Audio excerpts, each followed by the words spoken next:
Hello and welcome. You're viewing the Citizens Journalist podcast, Mesa County Compass, that brings you the news that you can use from a different point of view. I'm Ruth. I'm Lisa. And together we are Mesa County Compass. Our goal is to create an informed, current, active citizenry armed with the facts. We will be covering what's new to you, what it means to you, what you can do about it, and provide you access to the decision makers when we can.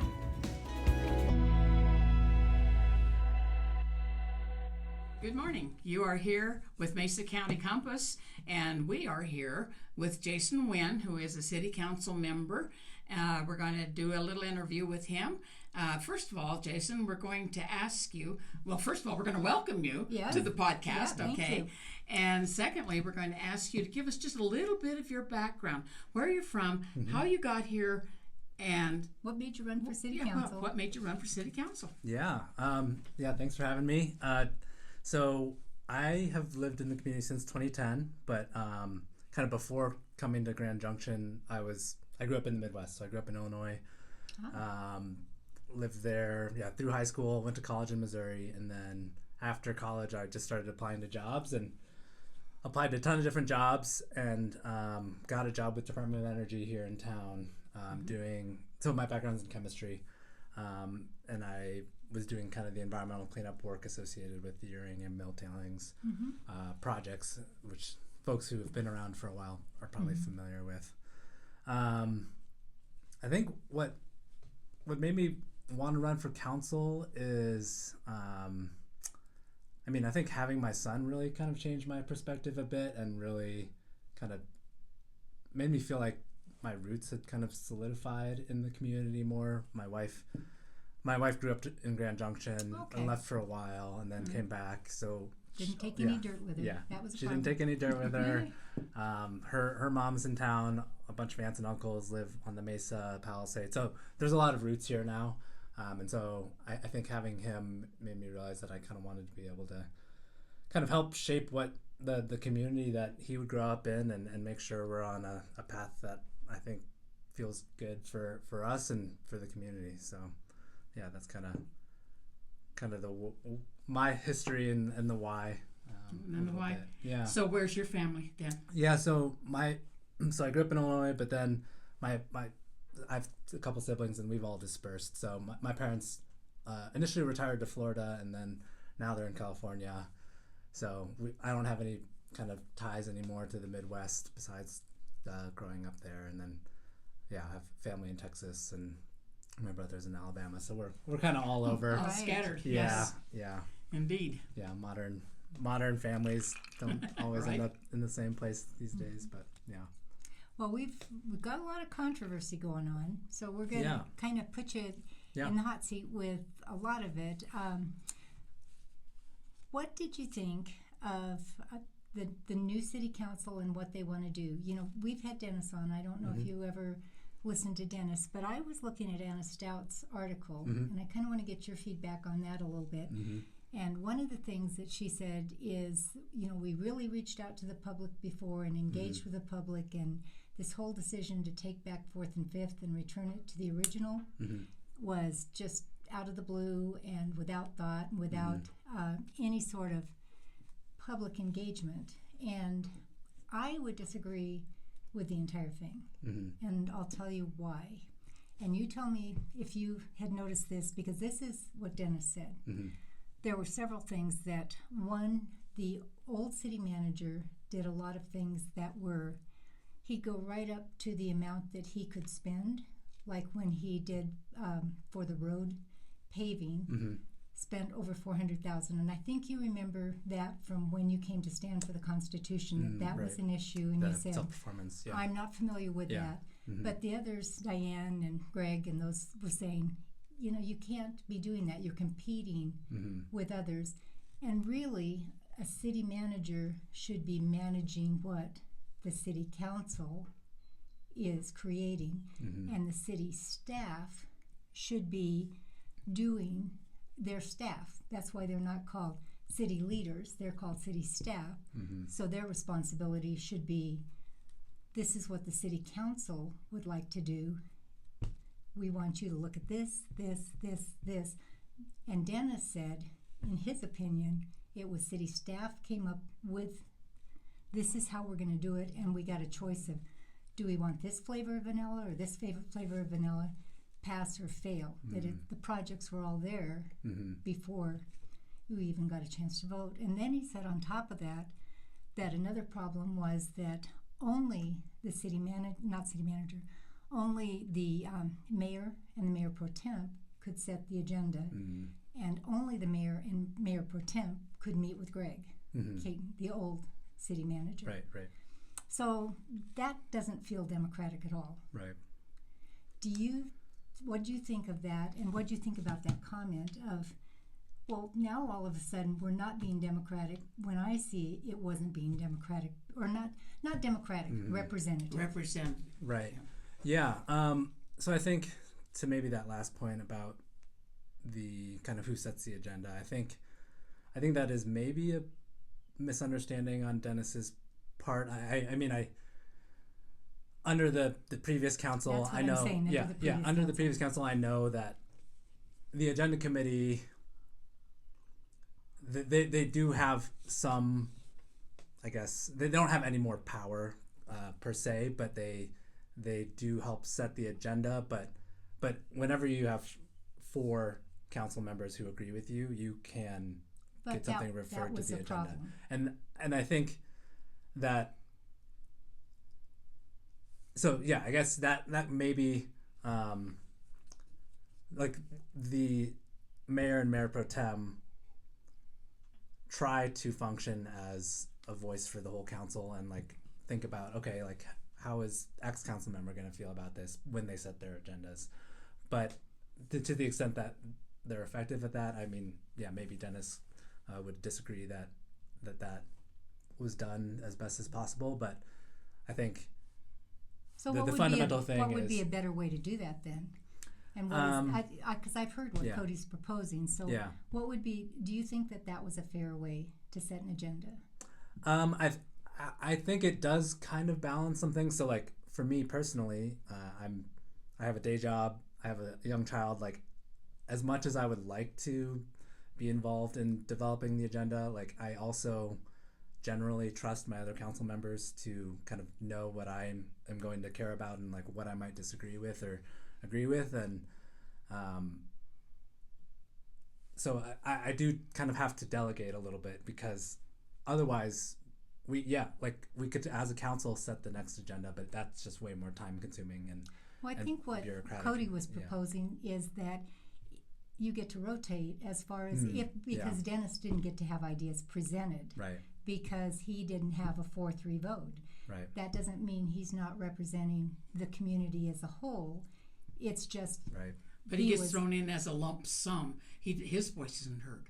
And I did notice that frequently on council, that he was either chastised for speaking, and whereas you, who have the same mindset, you were much more fairly treated.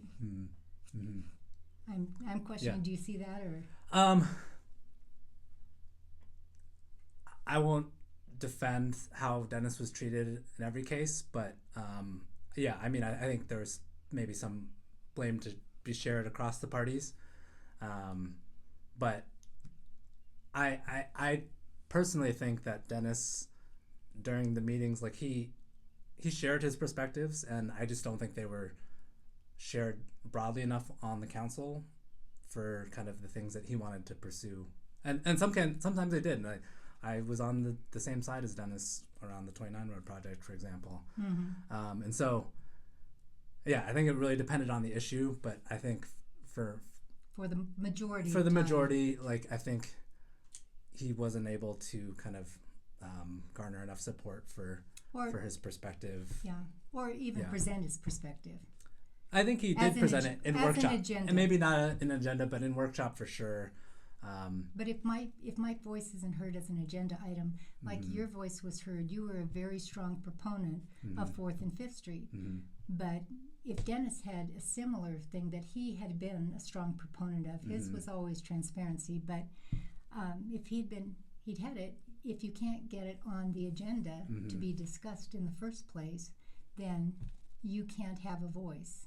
Yeah. And it could be that many people in the town felt that way, but if you've got two people, they're never going to get to say anything. So do you think the new city council is going to change that, or do you think, I mean, the new formation of it, or do you think it'll be the same status quo? Because that's what a lot of people are worried about. Right.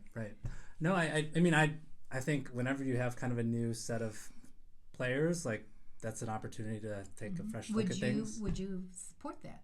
I would be supportive of, I mean, I know you don't want to necessarily take the time. You don't have something that you have felt that was pressing, but if somebody else had something or a different way to make sure that they were heard. And another thing he said that I thought was really important was he said he had proposed using Robert's Rules of Order, even in workshops, to say, I want people's vote, instead of saying the majority things, saying, Jason thought this, Anna thought this, Dennis thought this, Scott thought this, and just go through and have it be on the record. So that when you're looking for something, if I'm a constituent, I would say, what did Jason think about this? I can go back because it's not just in the notes that says this. It's because on the record. The workshops are kind of off the record, so to speak. I mean, yes, we can go watch them and whatnot, but a lot of that stuff is never really posted for anybody to see. We need transparency. No, I mean, I think that I'm open to, I mean, maybe upon reflection, like, we could have, even if we kind of disagreed with Dennis's perspective on certain issues, for example, it maybe doesn't hurt to also, like, have it agendized and to your point, get it on the record and have a vote on it. But I think and you don't have to have any more items on the agenda. You just say that at this agenda, this person who hasn't been heard gets to be heard. Even though they're not on the agenda committee, they have something they want on, and it just keeps it in the same time frame. It just allows people to feel, because they were elected too. And there are 7 of you. There are 7 different opinions. So another thing that, and so what do you think about the role of the city manager? Did you think Greg had a little bit too much decision making over the city council? I mean, because again, manage versus, this is what we want to see happen. You guys, we elected. We didn't elect him. And what we're seeing, from my perspective anyway, is when Greg Canton was in, that's all we heard was Greg. Now Mike is in, we don't hear so much from Mike. So it sounds like he's more of a worker bee. You direct me, and that way we can go forward. So, your opinion? I would say that Mike and Greg have very different management personalities, and I think they also both have different strengths and weaknesses, and I think I definitely see the criticisms of Greg in terms of kind of the level of control he kind of exerted over city operations, and I do think that Mike will be a different approach and feels like more of a consensus builder and collaborator. So I think that will be really good with the incoming council. Don't you think that also helps the council people feel better about the council when you have when they feel like they have at least some input? And it's about the decisions being made, because these decisions, regardless of what it is, very important to the city, no matter how small. So, And I'm going back to Dennis. He's not the only one we interviewed, but there is a whole different, and he's gone. In fact, we had invited on today, and he said, he would like to come again and be with you, but he's with his grandson. And he said, did you ask Jason if that's okay? And I said, I would. I mean, I wouldn't just go, hey, Jason, guess what? There you go. This is going back to another thing, and this is something that you had just said about having a family. I think there's so much that you're supposed to read every week. When we had Cody on, he said we'll get 450 pages on Friday, and then we're supposed to have that ready for Monday. Right. And there shouldn't be 450 pages to Right. read.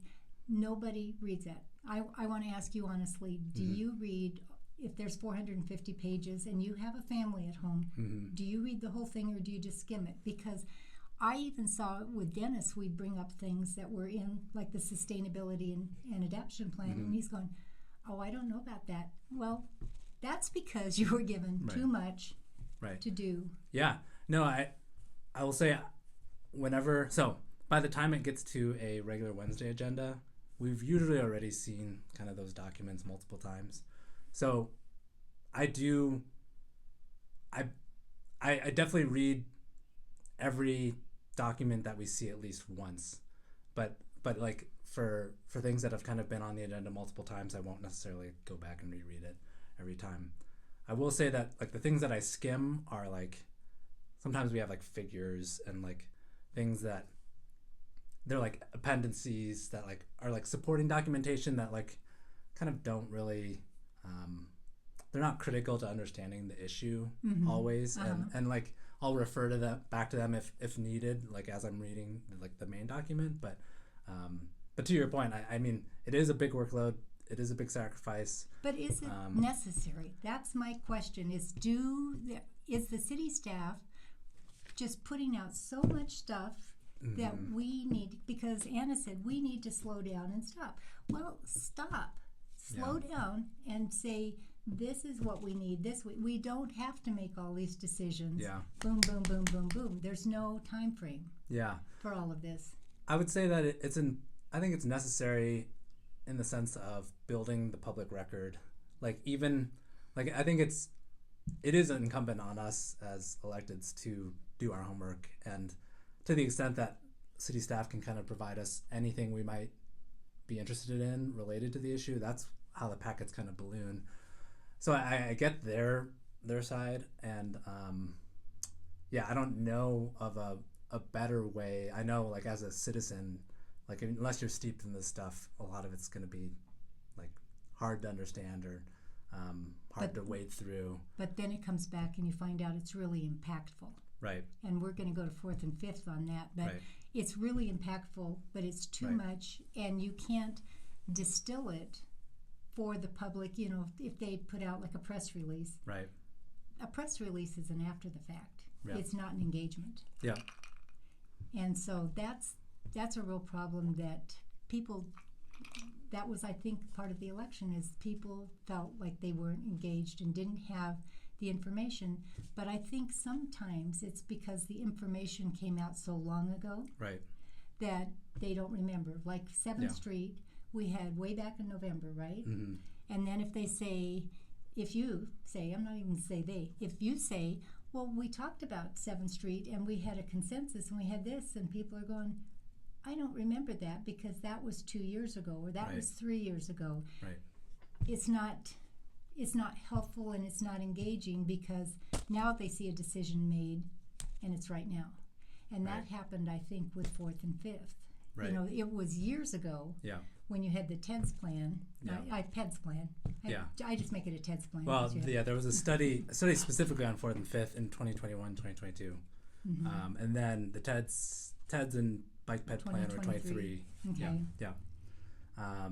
And again, I'm sorry, because I'll let Ruth talk. She does get to talk today. Yeah. That's okay. I'm good at listening. But the problem with that whole plan is we say that, one, you only put specific people on the committee, like the Sustainability and Adaptation Committee or the 7th Street or whatever. We talk to the businesses, we talk to this group, but you didn't talk to the public, because they're a stakeholder too, and they don't feel represented. They don't feel like, because even on a committee, you're picking the members of the community. It's not the committee, and you seek them out and say, you'd be good on this committee because you know this. Yeah. But there's somebody like me, I can't tell you a traffic control, but I still want to have a voice because I'm still a stakeholder. Right. And that feels very closed. Yeah. And I think to your point though, around the committees that I've seen picked, so it's usually like staff comes with a recommendation and then council kind of tweaks it. Mm-hmm. I have felt like even on something like the sustainability plan, I've felt that those were fair committee compositions because Well, the people that were on the committee, some of them didn't feel like it was a fair composition. and that's fair, but there's people that The people I that wouldn't have- wanted to be yeah. on there, yeah and the majority Right. are people that thought like you. yeah Honestly, they are people that thought Yeah. like you. There's a few out here that you put in to make them sound like we're representing the whole, but it's not. And before you even did that, going out to the community and saying, do we even need a sustainability and adaptation plan? And what would that look like for you? Are you even interested in us creating one? yeah What's wrong Yeah. with that? I mean, I guess same for Yeah. everything. Yeah. We should go out and ask people in the community, do you think we need this? And what's your vision? Not because this actually was City Council's vision. Right. It was not the vision of the community. And that's Yeah. why the community pushes back. yeah Because they didn't know. They didn't know. Well, what? The input is Yeah. lacking. Yeah. And Yeah. I think that's my biggest thing. yeah And that it's input that's listened to and said, Right. oh, that should drive the direction because, but if they don't even know, and that's a lot of it too, they don't even Right. know. And I'm going to go, and this will be my last comment, I'll let her talk, on the sustainability, and back on the Yeah. sustainability and adaptation, because Ruth and I went, after Hogan Peterson mm-hmm. told us to go to the homeless one where you were looking at the pallet shelters. Mm-hmm. And then he said, and then they're doing the sustainability and adaptation. And what I went back and looked at the plan, the engagements that they'd done with the public Mm-hmm. were at the library, Mm-hmm. at Farmers Market, Mm-hmm. and at, Red Barn. we went to that, We went to the that open one. house. Oh, yeah. I'm But sorry. there was Farmers Market and library, but they were all places where you're going to get a certain viewpoint. You're not going to Yeah. get the whole. If you went to Walmart, do you Yeah. think that you get a wider Yeah. spectrum of the community? yeah Because possibly, but who- I would who's going push to go back. to farmers market? I I get- mean, overall, and Yeah. you didn't engage with them and say, Right. hey, in 2 weeks at farmers market, we're going to be doing this, and engage it in different aspects. Like if you come to us and said, would you carry a little notice to people that listen to you, and go to different groups and say, would you carry a notice so that people know that at this farmers market there's going to be people asking you questions about whether or not you'd be interested? Mm-hmm. You got to let them know, Yeah, and it's got to be done more right. efficiently. Rather Right. than pop-ups. Yeah, Right. pop-ups don't work, and that's what they were called too, pop-ups. Mhm. Yeah, and I think that the city is developing tools like Engage DJ, for example, as a way to reach more people. To your point, I mean, I hear your criticism of that, but I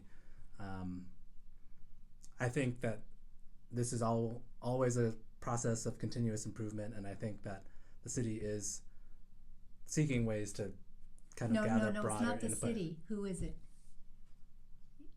I mean, I guess it's the city.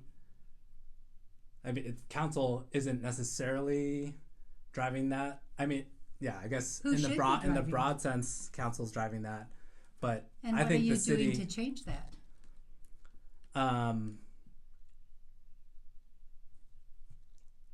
I think that the council hires a city manager. The council sets broad policy goals. It's a policy body. And the people that report to city council are the city manager, the city attorney, and the city judge. And I think people have differing philosophies on how heavy-handed council wants to be with the city manager, and kind of how much they want to get involved with operations. But and that on that question, I'm not exactly sure where exactly I land. But yeah, I mean, I think that the politicians are elected and they come and go, but I do think there is, like, what I like about this kind of system of governance is there is the stability of city staff, because things like political winds can change and kind of community perspectives can change, and I think having like a And kind that's of a okay. broad, and And- that's fine, and I think that having that stability that's kind of driven through city staff via the city manager kind of helps support that and provide stability for the But community. if the community, the city council is there for the community, and if that's not what the community wants, it's not city council's job to say this is in fact what you want. It's up to this. It's up Right. to the community. They represent the community. Yeah. They don't drive the community into a decision and say the city manager then provides that stability, because if the community changes, which Yeah. is what you're looking for, Yeah. is to change the community, then it should be, if that's what the community wants, it's not up to the city manager to decide, well, I don't think that's good. I don't think Yeah. that that's the direction we should be going. And I guess where I would maybe push back on that is I think that What do you think the community's going to do? Why are you afraid of them? I wouldn't say I'm afraid. I think that we can dive into fourth and fifth, because I think that's a good example. I think there's kind of this like false choice that we're being presented. We either have to address the needs of people driving, or we have to address the people of outside their cars, walking, biking, whatever. And I think that where this discussion has kind of boiled over and gotten sidetracked is that we can't, probably exists a solution that can address everybody's needs. That's the whole reason you start with a pilot, you try out different things, see if we can iterate on it. And I think my criticism of what the city did is we probably didn't iterate fast enough, and we probably some of that was like, And what does that mean, iterate? What didn't we do? like we probably should have looked at the next, like tweaked it more dramatically sooner. And I think that's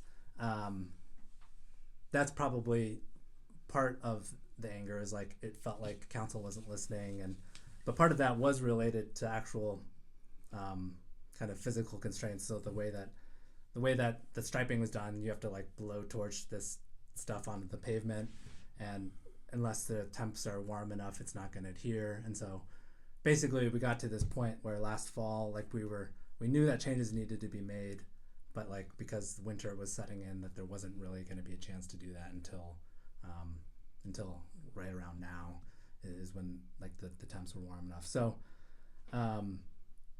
so I guess where I'm pushing back on it is like I want to find more solutions that are kind of inclusive, and I think that there's like people are using like the broad, like let's say there's a majority opinion on fourth and fifth. It doesn't 75% in the Sentinel. Yeah. Said take yeah. it back. Right. Stupid plan. But that doesn't completely invalidate the concerns of the people in the minority either, right? No, it doesn't, but what it does do is say back off, Yeah. and let's look at this thing logically, take everything back to where it was, square zero, and really get some community input, such as things like 3rd and 6th Street for your bike multimodal driving ranges. I mean, like 10th Street is a beautiful biking street. Right. There's no traffic. There's very few lights. Yeah. You don't have to worry about it. You can bike them down there any day. And I see a lot of people doing that on 10th Street. So 3rd and 6th could be the same way. Leave 4th and 5th alone for the people who are traveling one way or the other. Well, Yeah, and as I a think corridor. I think again here, I think that this has been kind of wrapped up into this us versus them issue again. But I think first and foremost, the reason why the city looked at one lane on 4th and 5th is because the traffic volumes were sufficient with one lane. The traffic engineers tell us that up to 10,000 cars a day can move on one lane of traffic. We see that on 7th, south of Grand. We see, I think it's right around 10,000 and that's one lane each way. If you added up the volumes going on 4th and 5th, they're about what 7th is. So it's like equivalent, I guess is my point. But Seventh has, because a traffic engineer says that can have one lane doesn't mean, again, that's what the community wants. and that's fair. But I think And doesn't take into consideration that we are growing. Right. And if we have more people that want to come downtown Right. because they're growing, right. that makes it just more difficult all the time. And Yeah. the parking. I mean, And the parking is 9/10 horrendous. of the people will tell you parallel parking Yeah, is not it. right. And I think that And angle parking is it. But Yeah. when you angle park, you do need those 2 lanes because it allows some other traffic to go by while you're pulling out of your parking spot. It's just like Right. your Pilot 2.0. That widens the sidewalks on both sides. That puts a bike lane behind the parallel parking, which is angle parking. excuse me, angle parking. I stand corrected. Yeah. Puts that behind the angled parking. That is dangerous. I mean, you can't see them now with parallel parking.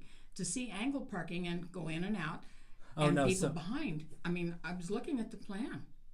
So the phase 2 is driving lane, bike lane, or buffered bike lane, angled parking. Is that what you're saying? Right. Okay. And then you can pull right Yeah. out into the bikes Right. when But, you back but out. I think the geometry from traffic. Look at how engineering people person. drive. I don't do the traffic engineering. Yeah. How many times have you almost hit somebody because you didn't see them even in a parking lot? Because it is, you're watching, there's stuff going on here, there's stuff going, and that's exactly what happened on 4th and 5th.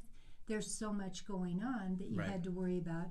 And you saw that video, I know you did, Right, where right. that Cody did Yeah. with the person on the, Right. not moped, the Scooter. scooter. Yeah.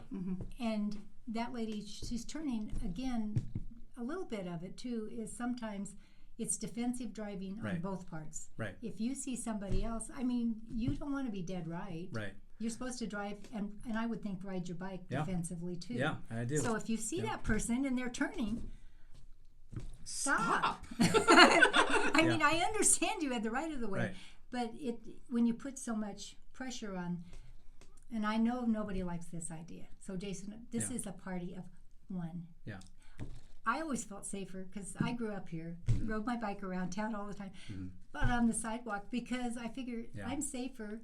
And like the trail, I mean, walk and try and bike, and people just say on your left, or Yeah. if you're biking on your, and just let people know.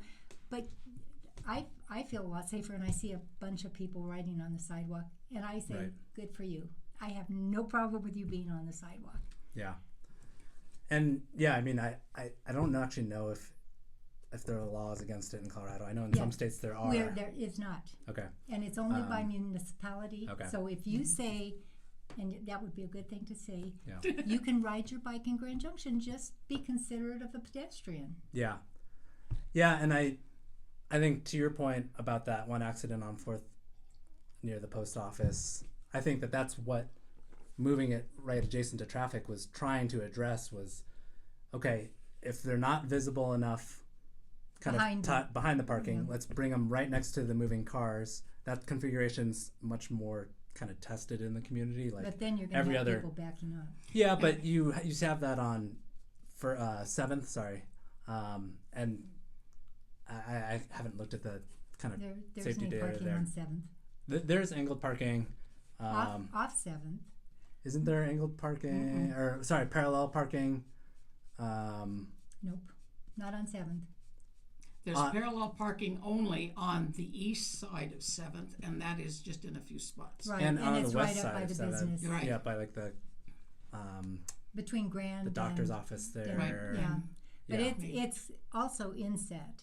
Right. It's and not- I think that's what effectively what the next phase of the pilot was going to try is like return angled parking, and like the advantage of angled parking Is great. is but as a cyclist too, you at least have some awareness of somebody trying to back up because their reverse lights come on.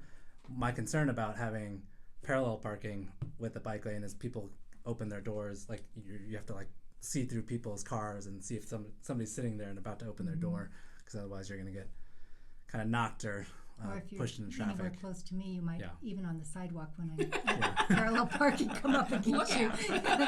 Lisa's coming. Or else I'm 12 feet away. I mean, it's going to be one or the other. Right. Either on the curb. You know, and all of these changes, yes, we agree that there's probably some things that need to be done.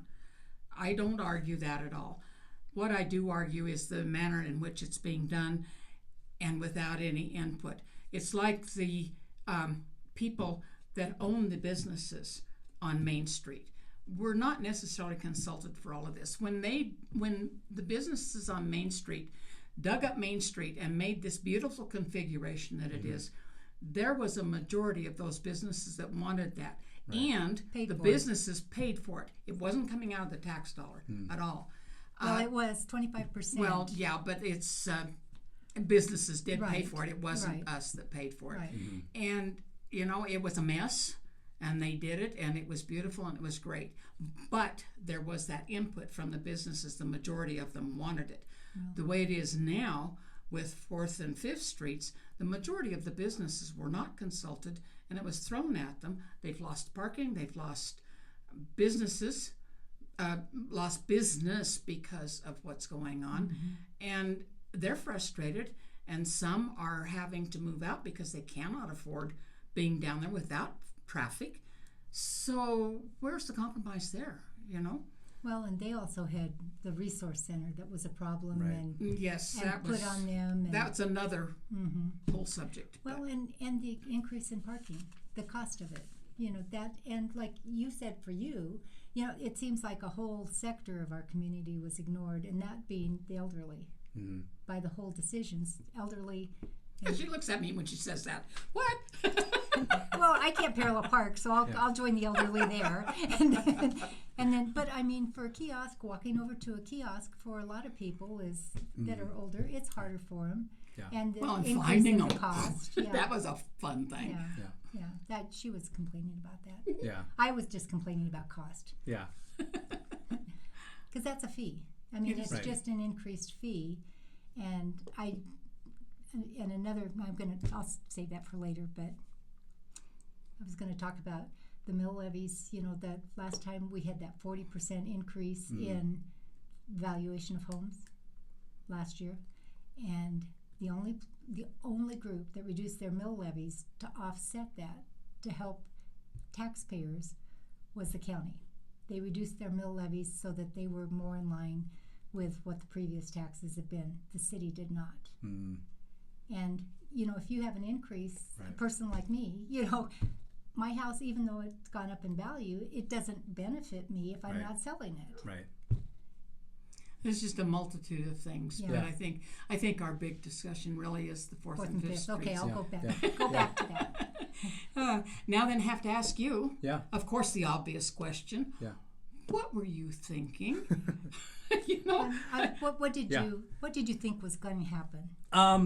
Did you think was going to happen? Not what. I know you said you were blowing up because you were mad. Yeah. But what did you think would happen if you posted that? Well, so I do think I regret saying that. I do not think that is a broad message that should be kind of shared in the community. Like I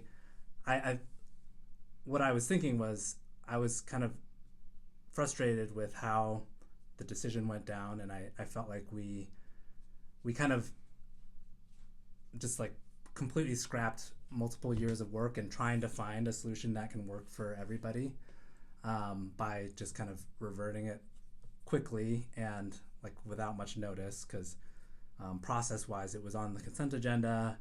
So usually stuff that's on the consent agenda is like stuff that we expect to pass 7-0, and this decision did you look at out?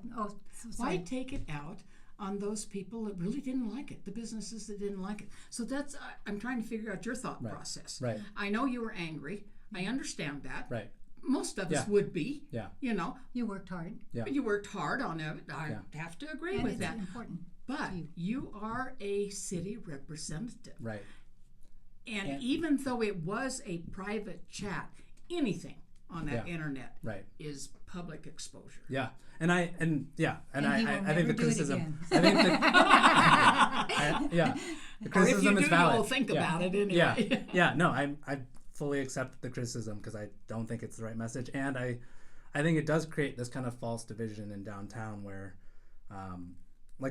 I think the bigger threats to downtown are like online retail, big chain restaurants, like the things that actually compete with downtown, like 4th and 5th, like they're absolutely, I think they're important, but they're not. Whether or not there's a bike lane there isn't, I don't think, an existential threat to downtown. Apparently it did, because Trout, I know you didn't, I'm pretty sure you didn't listen to his, but, and it goes in line, I can't take the homeless out of it too. But he said his business was down 30 to 40%. Part of it was due to the parking that was created, and 4th and 5th, that bike line, the whole configuration hurt his business. We went out and interviewed people personally, and they said they didn't like it, but they were afraid to say anything because they were afraid of repercussions from the city, and that they had And then that. what you said weighed right into what they were saying. And just, it was like, holy cow. Yeah. Right. And it was a stupid thing to say, but I think that, to your point about kind of the conversion of Main Street, like I think that, well, okay. So first thing, downtown visitation from the Placer data that we have is actually up year over year. And you heard Cody's comment too on that. Yeah. That again, you've got to have statistics. That the time frame when that was up was between 5 and 6 p.m., which is when the homeless leave for shelters or for their night, because that's closing. That's what the data showed too, is that that's when the visitation was up, not during normal hours. And it was also special events were in there in September because of the car. And but that adds to it. We've done updated, like we have, I think, all of the 2024 data now, and it's still up over 2023. Well, let's not do all of it. Let's do just the data that reflects a time when this change is made. Because sales receipts are when, I don't care if you visit. If you're a business, I care if you buy. And so our sales receipts up over that time period. That's the data you want. And that's you need to pull from each business individually, not just a status about how many people are driving up and down the roads and that kind of thing. You need to go to each business. So if he's saying his business is down 30%, are you calling him a liar? I'm not calling him a liar, but I am saying that there probably are other factors that contribute. Like broader economic factors. Like what? Competition in downtown. There are other... Well, that business like, has what if been some, around for a long time. And the rock slide is one of those standard. You go to the rock slide if you're going to do anything. I went there several times. I mean, they've been. So they've been if he established. notices People that big like of a it. change over a year when this happened, and he's seen, and people are telling him that we're not, and people were telling you that they were not coming downtown because it's too hard to drive, it's too hard to park, it's too hard to. And I'm one of those. Yeah.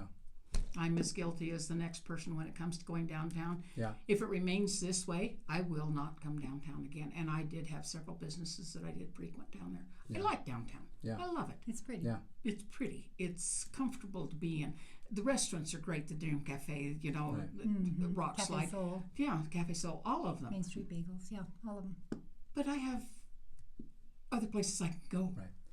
Another factor too, I think, impacting downtown traffic, but isn't directly related to 4th and 5th, is the CDOT construction around. Oh, I would agree with that. And I think that's another confounding factor. So I guess my main point is there are a lot of variables here, and I think so you don't do that there's the point. You don't do that then if you've got something else going on right now. If you know CDOT is going to be working on a project and that's going to impact downtown, and that's viable for maybe you do something that's not as big to start out with and say, let's do this instead until CDOT is done. Then we can come back and look at a different vision. But, and your stats will and be that correct. is something that the city does all the time. I mean, just overall. Well, let's start another road construction project over here. And we're going, no, let's finish the one you already started before you start something new. And then we don't even go to the homeless, and we won't go to Whitman Park. I mean, our time is limited, your time is limited. I understand that. Yeah. So And there's it's really so brave much. to come on with Right. us because we're adversarial and Yeah. mean. No. Yeah. No, you guys are. This is great. I think it's important to have dialogue, and only showing up for people who agree with you isn't very interesting and isn't constructive and doesn't help kind of move the conversation forward. So what do you propose to do now? I mean, because tonight I would say I'm one that says let's go back to the very beginning. I'm like Ruth, start and make a different plan, but get it out to the people. Yeah. And also look at the cost, because this is something that really bothers me. And this is not you, Jason, but this is, with the some things that the city has done in the past. And it's been a long time coming. And I'm going to pick on my favorite thing, which is the golf course, Lincoln Park Golf Course.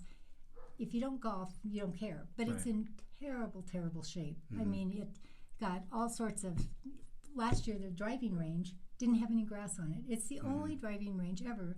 It is so affordable to go there. And you look at the people that are going there, it's a lot of retired people. For $12 for 9 holes, it is a great deal. Years ago, they took it out from under Parks and Rec, which is where you would think that you should put a golf course. It's under Parks and Rec. That's where it was for years, and it thrived. Yeah. And they subsidized, because we pay taxes. Part of our mill levies goes for Parks and Rec. So the fact that it's not sustaining itself, to me, is not a problem, because I'm paying taxes to have that, and then I pay a fee to play. Yeah. So it should be being maintained. And if you talk to Tim, it's, the soil. But it was built in 1925. We have not gotten new soil. And I can show you pictures years ago that it was gorgeous and thick and trees were growing. It's because it's not being maintained properly, because they're trying to say, well, you have to do it yourself. You're not under Parks and Rec anymore. You're under general maintenance. Right. And if you look at Orchard Mesa Pool, that is, and you know how those people are amazing, I think, how they... Yeah. And I advocate for them, because Orchard Mesa is another sector of the community where that's a good place for kids to be able to go, that's close and safe for them. And yet we said, well, we've got this new rec center. That doesn't mean we can't have the Orchard Mesa Pool. Right. But if you spend money in one place, then you can't spend money somewhere else. Right. And so... And I think that's where kind of these issues get difficult, is like... Do we need... Well, yeah. I mean, like, if we want this perspective of, okay, these are all broadly serving public services, which I might disagree because I'm not a golfer, that, like... Well, sure. But, like, yeah, I think you could make an argument that, like, bring it all in other Parks and Rec, but then maybe we need to consider raising sales tax, or, like, other revenue, or cutting expenses. We had it before.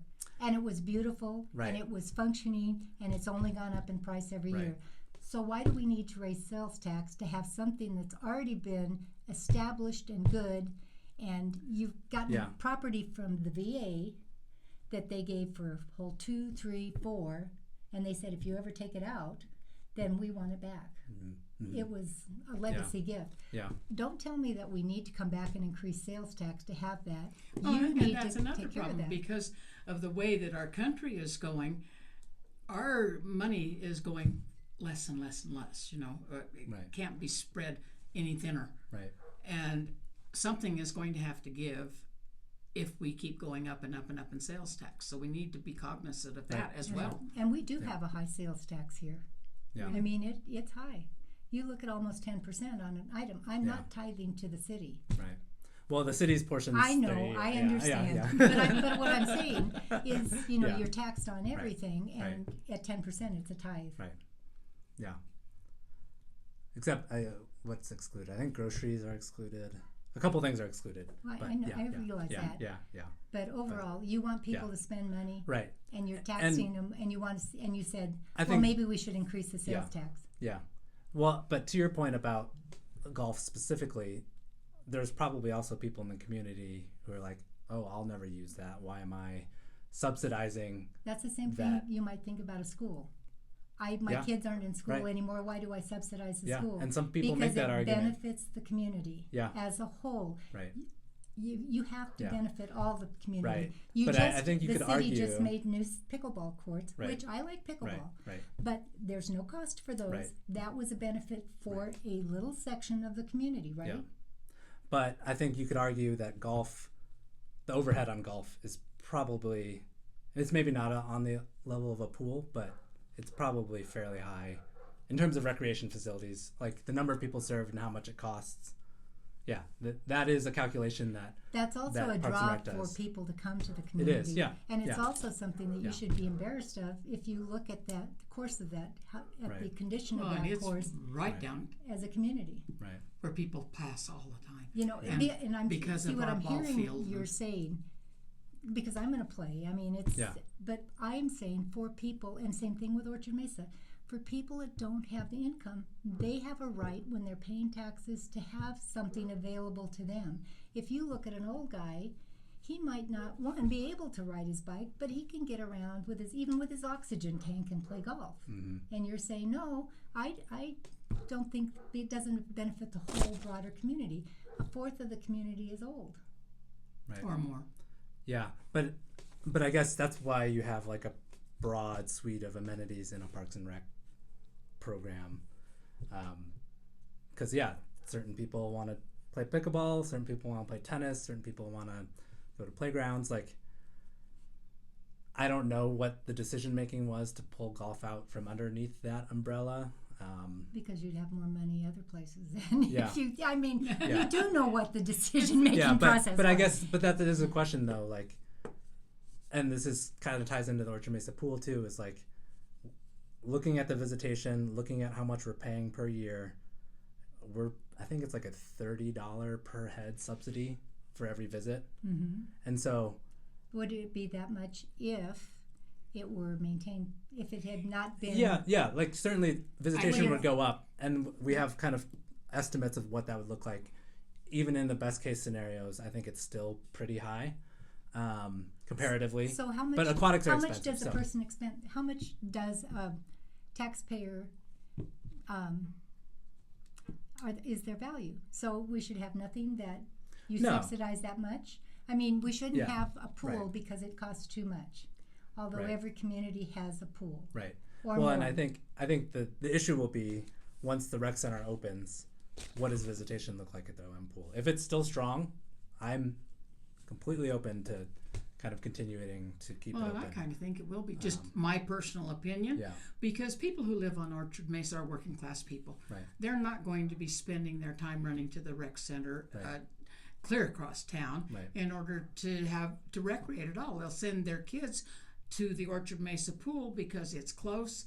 It's It's something to keep Something- kids busy. Right. keep kids busy. Right. So and they have all kinds of aquatic things that they do there or did there at one time. Now they don't, of course. Mm-hmm. But if it were maintained properly, I think the usage would be way up. Yeah.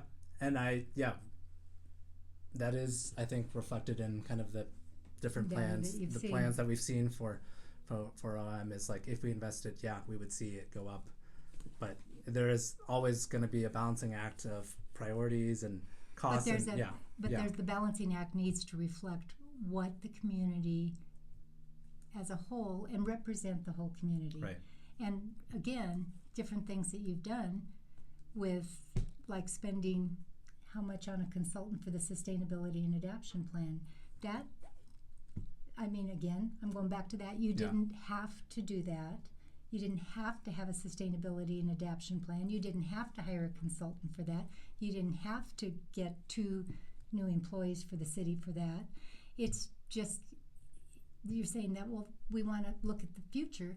Why don't you take care of what's here first, and then with excess money, say, we can do it in steps. That's all we're saying. Right, It's not right. that we're against any Right. of the ideas. Right. It's just saying, we have these things. Yeah. People have been using them. Yeah. They do like them, and Yeah. we're just letting them go to pot. As Yeah. Literally. Yeah, I mean, I think that there's going to be a reckoning in this budget period, really, because I think the previous 2 years we've kind of been in more of a budget surplus, and to your point, maybe we maybe the previous city manager and the interim weren't looking as closely at some of those costs as they could have been. I think we're going, I think going into the next budget year, I think we're expecting softening kind of revenues, and so like that's going to be more of a conversation on council for sure. But so how much input is the city going to accept from outside sources in your budgetary process? And will you show the people the budget and where, not just broad spectrums, but that they could go through. I know it's like the school district budget. It's really hard to understand. Yeah. And you get it so that it's not something that people can look at and say, oh, gee, we're spending this much to this, and this is how much revenue that we've received from them, and that's the percentage of the budget that this group gets. Right. Yeah, no, I know that even before I was even thinking about running, I did participate in a budget process. And so there is a public process. Oh, good. Tell us about it. Yeah, so I know that we'll start getting briefings on council probably, I want to say it's like September, October. And then the public hearings, like there was at least 2 opportunities for kind of public input on it in probably November timeframe, because we pass it in December. So yeah, like I don't know. I think it's kind of up to the city manager, like what that process is going to look like. But I would be curious if you have like ideas for kind of how to get engagement on that process, because it is a big thing. It's like it's going to be a multi-hundred page document to kind of wade through. So I mean, I think that is part of electing representatives, is like you want those people to kind of do their homework and kind of try and represent the entire community in that process. But there is also, at least the past couple of years, has been opportunity for just public input too, directly. I will give you fair warning. I think because of all of the controversy that's going on now, with all of the money spent and not spent in places that they want to spend and everything, you're going to have some public input on this budget. Yeah. And I think it's you've got some brilliant minds out there that can read budget and think about it. So I think if we can get that message out to the people, that these are when these budget hearings are going to be, and this is what they can use, get their hands on, then you will have some. But right now, I mean, before this time, people have just let it slide because they thought the city council was doing everything they wanted them to do. Surprise! Yeah. Well, and I would say on 4th and 5th, when you said that, or not you, when Anna said that it came as a real surprise, and that was exactly what Robert and Ben, I mean, if you looked at their cards, and I know you did, that is exactly what they ran on. Right. And that was what they were elected on. So to say it was a surprise, it wasn't. It wasn't. I think Cody did too. I think it was a surprise in the sense that on Monday, it seemed like we had consensus for one direction, and on Wednesday we had consensus for a different direction. But I think it's because you didn't take the public, and when the public saw, hey, we're going to do this, and they had said, that's not what we want. We want this taken back. Yeah. But those got pressure saying, that's what you ran on, that's what we elected you on. Right. So to say, I'm surprised they did that, that's but actually doing what they'd been asked to do. And that's fair, but I think that what I got disappointed on in the whole election cycle was like, this was meant to be a pilot. Like we basically... But there was a pilot that wasn't desired. So it doesn't matter if it was a pilot. If people don't want the pilot, they don't want the pilot. I'm not sure that I completely agree there, because there has been public input leading up to the implementation. Okay, so now it's going exactly back to what I said before. Right. It was so long ago. Right. And like you're on Urban Trails Committee, right? I was, yeah. Well, I'm the liaison now, but yes. Okay. Yeah. And they're already doing other things that aren't necessarily, countywide. Because August 14th, they put in for a grant and said, we want to see multimodal on all throughout the county. And that goes back to the one comprehensive plan that again, that was not public input. That was specific groups that were saying, yep, that's what we want. That's what we want.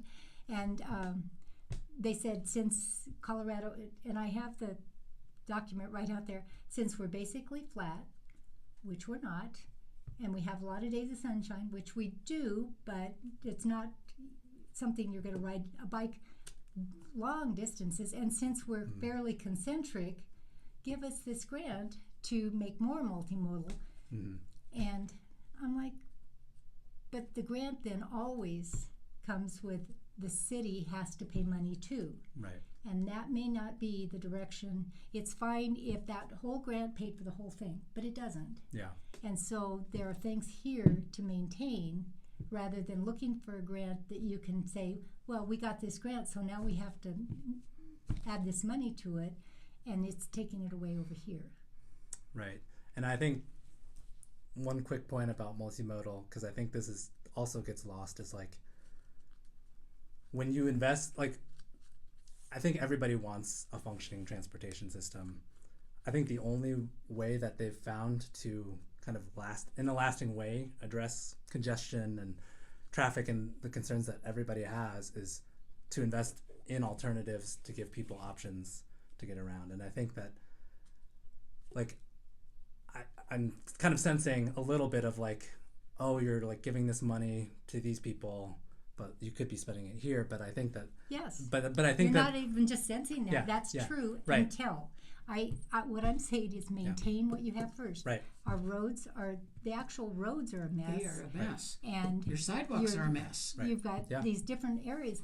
Do that first. And that's why I'm a huge proponent of trying to figure out ways to limit sprawl, because I think that is an issue of But it's the not sprawling then development. then you're also limiting freedom, because I even saw the I think we're limiting freedom already by kind of the way we have restricted how we can grow as a city. Like if you have like huge swaths of land where all you can build is this like single family homes with this much setback, like there are a lot of constraints to choice, I think, already.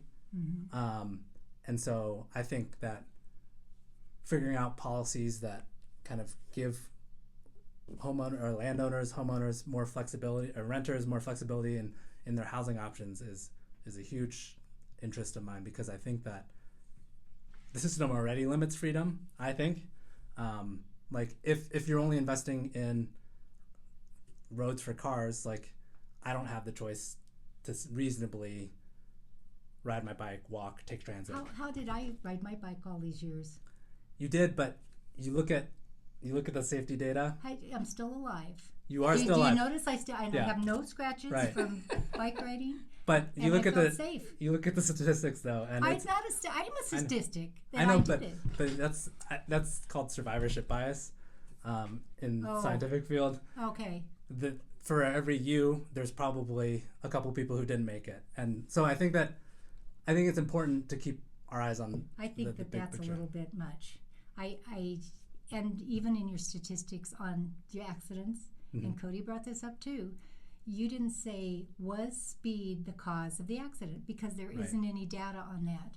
Right. So, But that or was it stupidity? Because Yeah. I can tell Yeah. you every accident that I've had, it was because for some reason, that's why it's called an accident, not an Right. on purpose, yeah is because I was distracted or something happened right then. And I mean, you look at any accident. If you fall down that step, maybe you had something and you thought, oh, I can do this too, and then you go and you fall. It isn't your job to keep me protected from every single thing. It's my job to Right. also be, and there are accidents where you have a drunk driver yeah and that person hits somebody on the road, yeah or you have somebody that is on their phone. yeah It isn't necessarily they were speeding. It was that they were looking down, Right. and in that moment, But what lower speeds do is they give everybody a chance to react, first and foremost. They lower the kind of intensity of an accident that does happen. But if you are on a thoroughfare, that's thoroughfare. We need some of those too for the people that are driving. Right. Grand Avenue needs to be a thoroughfare. Right. North Avenue needs to be. You need those. Right. And that's why Ruth is promoting that. And 4th and 5th. 5th is your major outlets Fifth should be coming major in. coming into town from Orchard Mesa, from anything So, down south. If I'm riding my bike, the reason I've survived and I've got survivorship syndrome or whatever you said is because I picked a place where it was less trafficked. Right. To ride. And I took 2 absolutely more do blocks that. and I went across. Right. And I always But here's the thing. crosswalks. Here's the thing. Even despite that, let's imagine that 4th and 5th pilot never happened. Despite 4th and 5th being way less comfortable to ride on, we still saw more accidents involving bikes and pedestrians on 4th and 5th. So, like, to me, that says. But why are they on 4th if they're not I on mean, 4th? Because they won't have the accident. Because that's not safe. But that's their right, honestly. Like, they don't have to choose to go somewhere else. No, they don't have to. No. But I don't think. But you would. But I would. This way you're forcing them down. But also, there are reasons why, as a cyclist, that you would still want to be on 5th. Like getting across North. Have you tried to cross North at 3rd or 4th? Because it's impossible, basically, as a pedestrian or a 3rd cyclist. isn't too bad.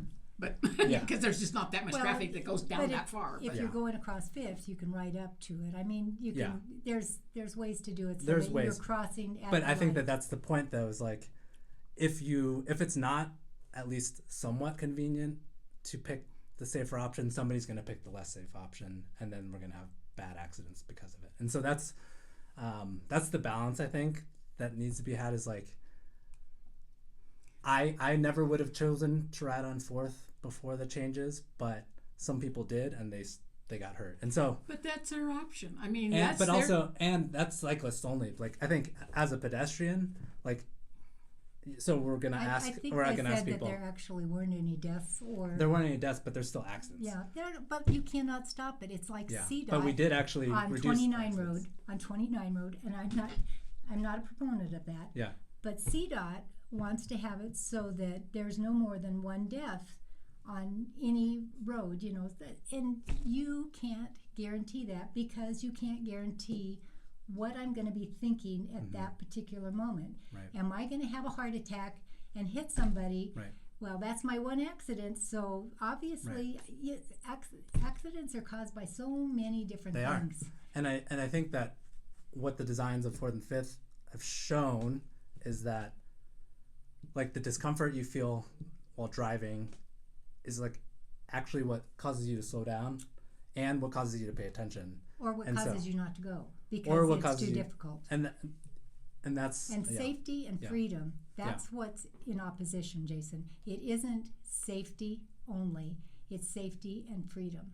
And if you're telling me how I have to live, like with a sustainability and adaptation plan, you would say, well, I shouldn't be having grass out in front because that takes too much water. Right.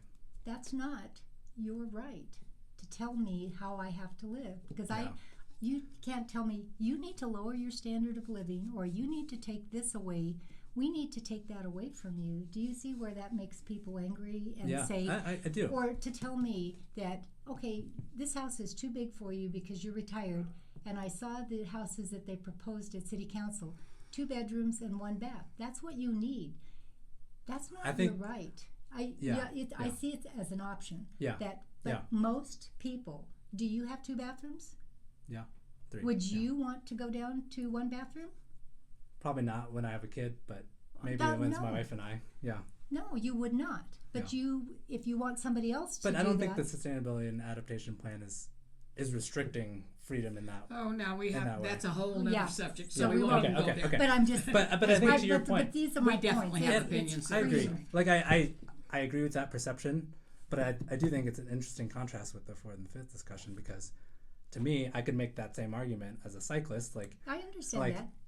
You're saying that I'm only guaranteed safe passage if I'm in a car. Like we. No, I'm not saying that. I'm saying that you're only guaranteed because I'm not guaranteed safe passage in a car either. If I am afraid, then I'm going to, even as a driver, I'm going to pick a less traveled route just so that you can feel like you're safer. I'm saying it's a good choice. Right. I'm saying that's your better choice. Not You have to do this. Right. And I guess, yeah, okay. And so, and I'm not saying I have anything against having mobility. Modality. Mobility. Yeah. I'm not saying I have anything against that. I'm just Right. saying I look at costs, I look at how quickly it has to be implemented and how much of the public you engage, and I think you convince them that, hey, this is a good idea and this is why. Yeah. And if they say, yeah, that's what we want. You should have a 75% majority that says go instead of the 75% that says whoa. And I think that's okay, going back to whoa, that's going to be an interesting question. Right. What do you think about that? I mean, I think one, that's a sentinel poll. That's not necessarily scientific, and we don't know who's going to be more responsive to that. So there's problems there. But I think it does tell us. It sends us something. It says we probably need to reconsider what it looks like. I think that it's too, like, the way the whole question is even framed feels like we're looking for a verdict right now instead of, okay, like what about the current design isn't working for you? They've been telling you all along. Right. And you know that because they said in front of, you changed it Yeah. in front of the post office. Yeah. You changed it in different places because people were saying this isn't working. So you Right. can't say what isn't working for you right now. They've been telling you. Right. And what that's isn't why working. and that's why the next And then they they're said looking take for- it out. Did they say take it out? some people said take it out for sure. Yeah. How did they tell you to take it out, do you think? But I guess I still disagree with, like, we're not even asking the question right now of whether or not we want to take it out. Like that question feels premature. Like I the think question was already asked and answered. Yeah, but I think it'd be like asking if like a halfway constructed house is like it feels like early to It's early because You're they not say we ready don't to want you throw to the spend pilot any away more is what money. it is. They say we don't want you to spend any more money. We want you to take it out before but it actually costs more money. spending more money, we're actually spending more to take it completely out. I get it. Yeah. I get it Yeah. because it's not the $4.7 million that it would be to finish it. Well, and on that note, like I think that like what the pilot I thought was intended to do was, okay, let's look at what other streetscapes could look like, and let's see like what, like, do we need 2 lanes through here? Do we need parallel parking or angle parking? Like, just like hash out what the design could look like, and then talk about as a community whether or not we want to spend that money. Ask the people if they want to spend money before you start doing anything. Do we want to spend money? That's like I'm going to go clear back. That's just like Main Street when they changed it from 2 lanes and they changed it to the configuration it is now. Yeah. There was definitely people that said, let's do it. And it's the businesses that said, let's do it. Yeah. Yeah, and I think and if they pay for it, and they say, this is something we want, it's going to benefit us, this is how it's going to benefit. But I think people have a hard time. Like, I think Main Street was easier in the sense that it was such a big undertaking that they kind of probably invested a lot more resources and like who invested it though? Probably the city. No, we have the documentation. The city did not. Well, no, not to build it. Not to build it. I'm saying to like create the vision. No, the city was not involved in the vision. The city was against the vision. The downtown businesses said, "This is what we want. Yeah. We're going to pay for it. 75%." They convinced the people to say the city to provide 25%. Okay. And the city agreed to it. Mm-hmm. The city said, we don't see the need, but they were seeing that they were not getting the traffic down there that they wanted, and so they paid for it. It was something they wanted, and they paid for it. And you built it there, and those people came, and it was a good plan. Right. Okay, so maybe not Main Street. Okay, what about Colorado Ave and 7th Street? Now that was Downtown Development Authority, right? And that was their plan. And 7th Street, I think, still part of that was Downtown Development Authority too. Right. Mm-hmm. And I would kind of posit both of those as maybe more comparable to the 4th and 5th stuff. Like, but you weren't changing. So I'll go back. If you want to pick that one, then I'm going to go back to the back-end parking on 7th that Yeah. people said Right. no, and the city council said, okay, this isn't working. Right. People don't like it. Right. They thought it was a great idea. Yeah. And it was a vision, well, because Yeah. Greg Palmer said, when I was on city council, I thought this is brilliant. Then people, of course, they weren't talking to me, and I didn't even stand up on that because backing is also a problem. Yeah. But he said, that way you can just put your packages in the back. Wouldn't that be great? And that didn't last very long Right. because the public said, we don't like it. It isn't working. Right. That was your vision. Yeah, but I think that the difference maybe here, that reverse in parking, I don't know the full history of that, but what I think that 4th and 5th could lead to is the type of change that we saw in Colorado Ave and 7th. Like both of those areas where the city has kind of invested and kind of improved the quality of those corridors have seen private investment follow. And like when I moved here in 2010, like Colorado Ave was kind of like a dying street, and now it's becoming vibrant. And I it think wasn't that's because of the traffic input. It was because it's been renovated. It's like Right. when you have a but that's the but it's entire related, idea. I think, because that's kind of what 4th and 5th are But trying to it's do not- is like if we don't need 2 lanes to move 5,000 cars a day, could we improve expand the sidewalks on 4th and or 5th along, particularly through downtown, and like would those businesses benefit from having kind of that extension But if of they the don't downtown see character? that they're benefiting, then you need to listen to them and say it's Right. not a benefit to Right. us, and we don't want it.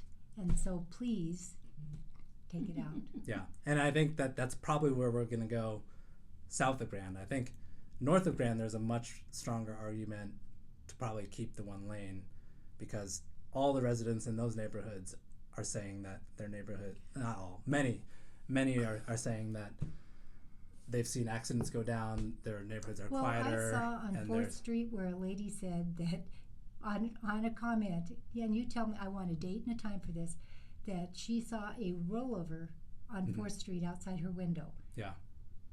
Jason, do you believe that? A Rollover on 4th Street? I actually do, because I recently saw a car pulled up, collided into a tree. and rolled over.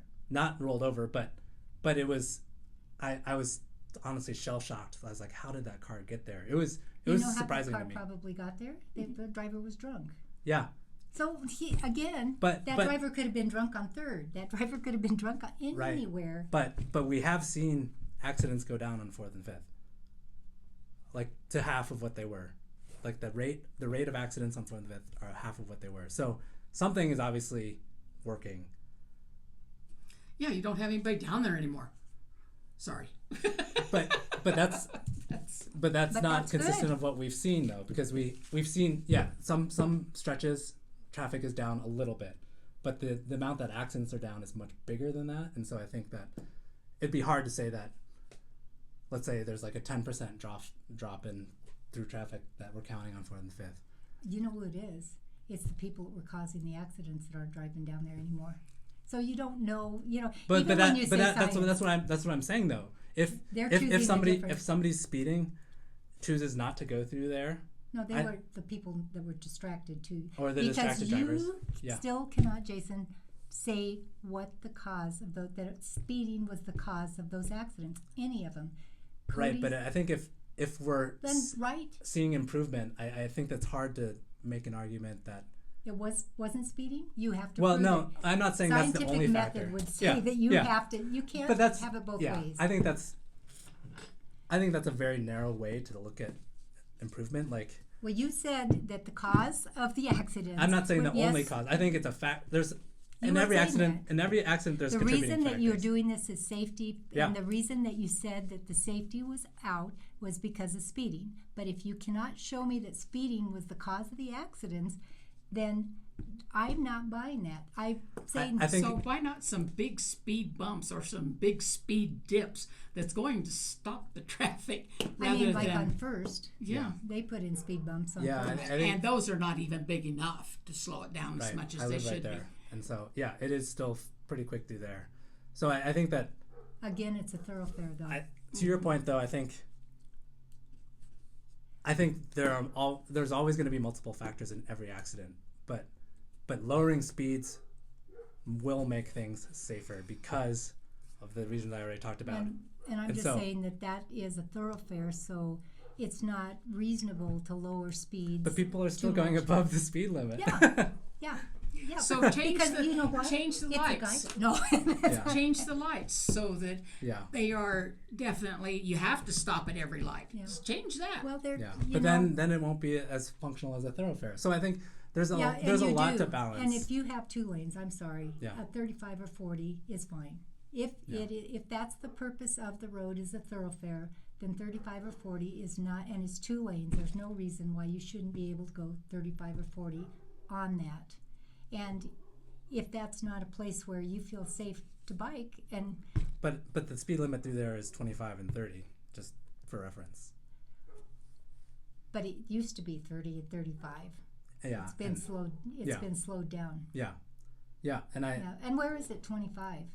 In the downtown section. Oh yeah, Yeah. I'm going on Grand. I guess. Yeah. I think that you've Yeah. got 4 lanes. It's Right. it's a main thoroughfare. Right. It should be 35, and Yeah. and it's like Patterson. Patterson's very fast too, Right. and it's because it's got 4 lanes. Right. And if you're a biker, you're going to be on the sidewalk for that, or you Right. should be. Yeah, on Patterson, absolutely. But that's the thing.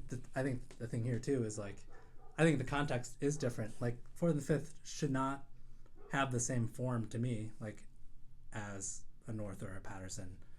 Not that they do, but like I think that Or Grand. a downtown, Take Grand with you. yeah, or Grand, yeah, like a downtown context, a neighborhood context. Like I think that there are reasonable arguments to like reconsider. Like, hey, is that actually what we want going through a neighborhood in a downtown? And I think that's a valid question. And I think it's my understanding that 4th and 5th actually used to both be 3 lanes wide in the 80s. That's what the staff report said. Staff report, I think, might be off. Yeah. I've had another resident also say that he remembers when it was 3 lanes wide. In any case, I've lived here my whole life. It hasn't been 3 lanes. Yeah. Not that I can ever Yeah. remember of, and I've been here since '76. Yeah. So yeah. I was here for Operation Foresight, so Yeah. I even remember that. Yeah. But, and I also am good friends with Dave Fischel, and he's Okay. photographed all of those areas. Right. So if you want a photographic, Right. evidence. yeah. And especially of like Main Street, because they said it used to be 4 lanes down Main Street. It was never 4 Never lanes. 4 lanes. It was big, but it was just still, I 2 thought lanes was yeah. diagonal parking. yeah. And they took up, and then they made the sidewalks. I mean, but that was a really wide street. Yeah. Right. It had lots of room for them to do that. Right. And isn't that what 7th used to be? 4 or 5 lanes. Not 5. 4. Never. Was there not? There wasn't a turn lane in the middle. No, there weren't. Because that's what I'm turn lanes counting. is something that turn lanes like that is something that came about in probably the 85 to in that area, because they never even thought about needing turn lanes until there got to be so much traffic. Then they started doing that. So I don't think it was ever configured in that way. Yeah, I 7th I don't remember as well how many lanes it had. Right. Just Main Street, kind of. Well, Jason, have we tortured you enough? No. Yeah, this is good. Good. You're good. Yeah.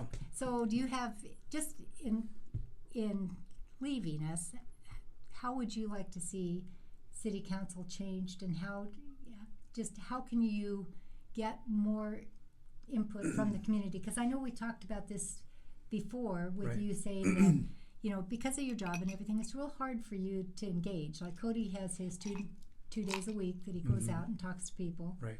Kind of hard for people at work to Yep. meet with him, but Yep. just how can we get people to know more, and how can we get the city to feel like it's not a fortress, but it's our city? Yeah. Yeah, I mean, I think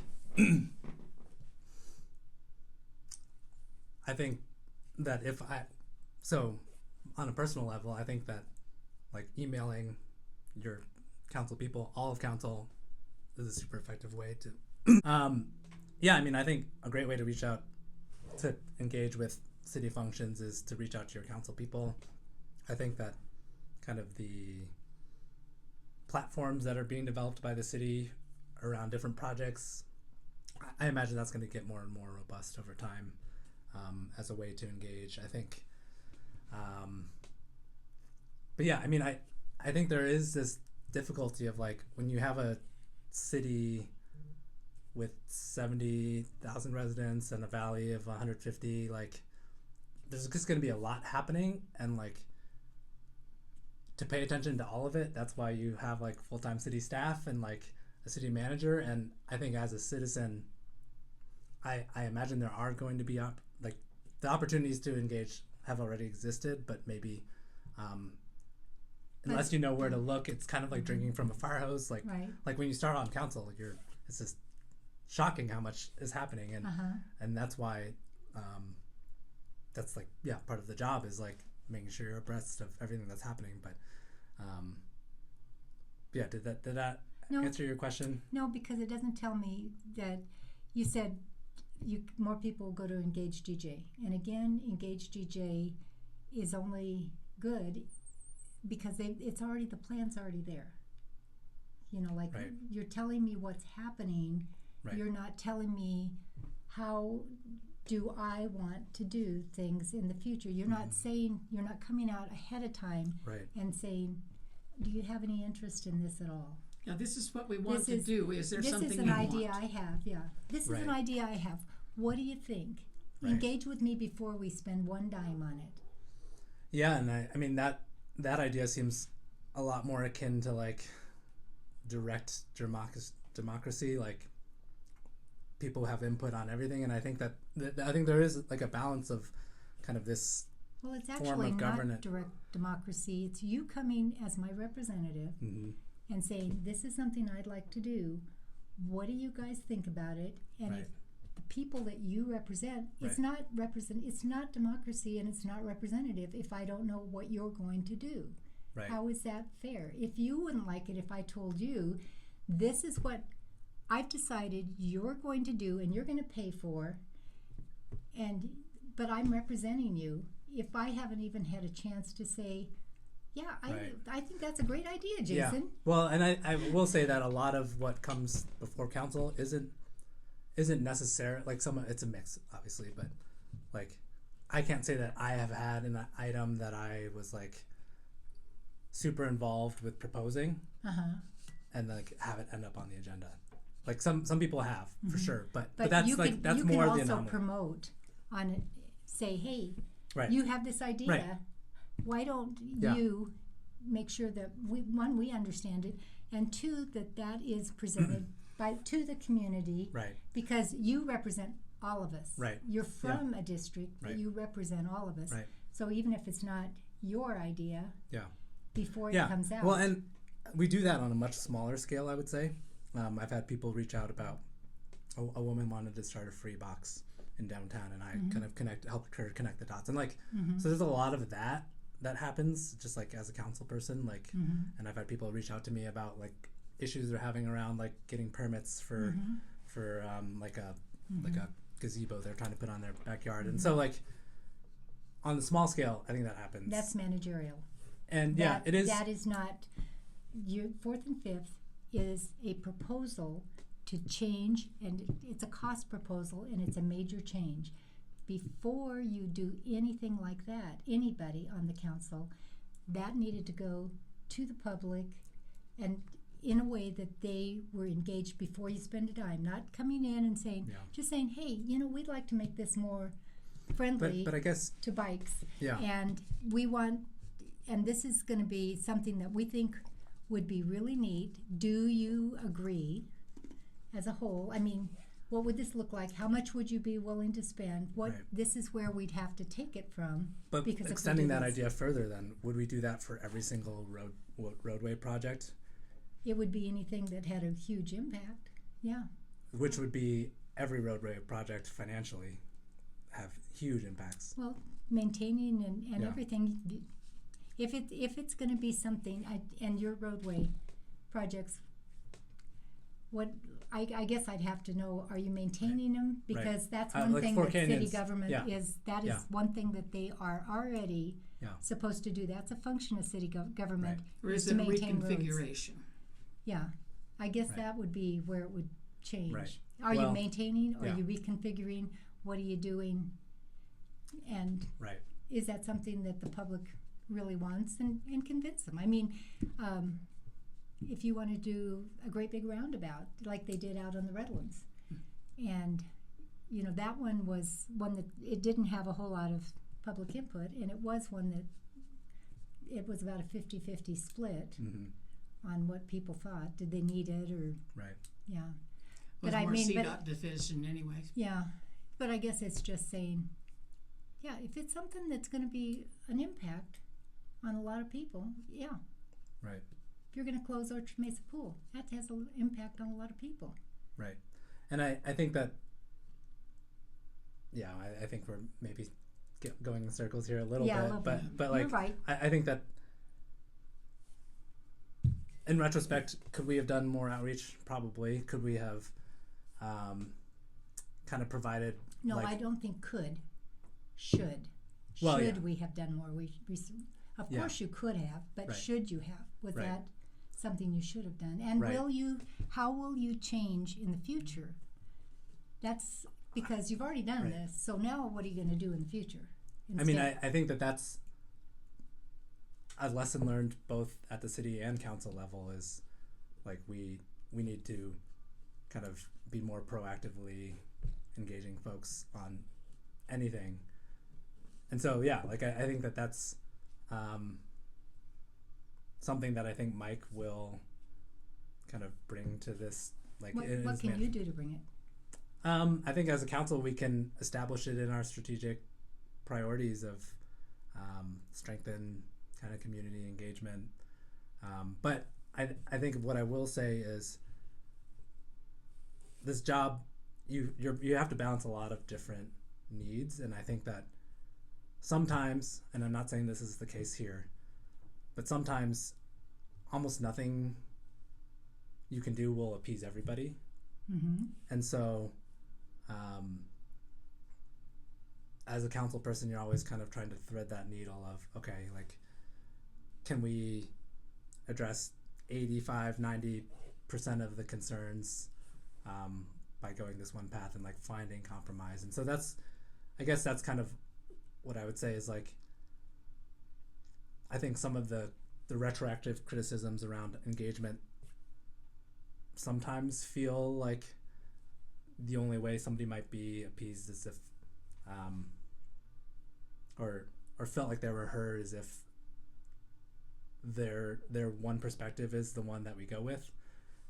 But when you're representing 70,000 perspectives, you kind of have to find like how to balance everything.